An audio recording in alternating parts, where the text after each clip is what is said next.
Ausculta cardíaca, então uma coisa muito importante é a gente fazer a ausculta bem próximo desse osso aqui chamado externo, certo?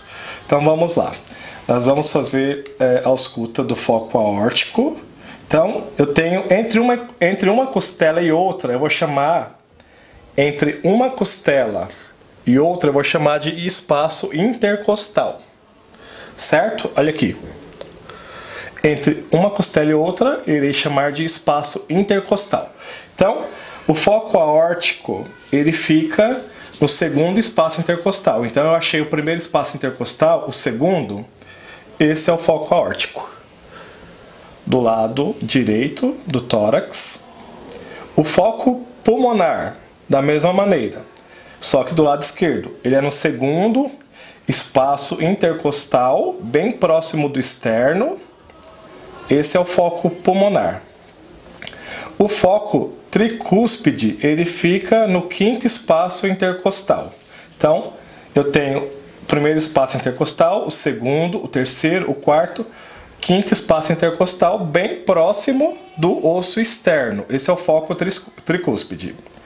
E o foco mitral, nós vamos se basear pela clavícula. Então eu conto o quinto espaço intercostal no meio da clavícula, chamada linha hemiclavicular.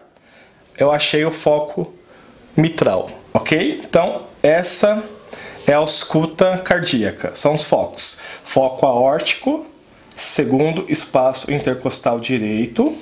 Foco pulmonar, segundo espaço intercostal esquerdo. Foco tricúspide, quinto espaço intercostal esquerdo. E foco mitral, quinto espaço da linha hemiclavicular esquerda. Pessoal, hoje estou trazendo essa aula muito boa para vocês que fala sobre os focos de ausculta cardíaca. Então, não existe muito segredo em fazer essa ausculta. O segredo é você se aproximar do osso externo para fazer as três primeiras auscultas.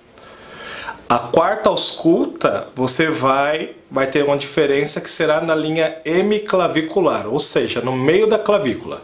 Mas essa aula é muito importante, lembrando a vocês também que essa aula é para enfermeiros. Espero que vocês venham aprender, tentei simplificar o máximo possível essa aula para vocês. É uma aula que é simples, mas ao mesmo tempo ela é muito necessária para o enfermeiro.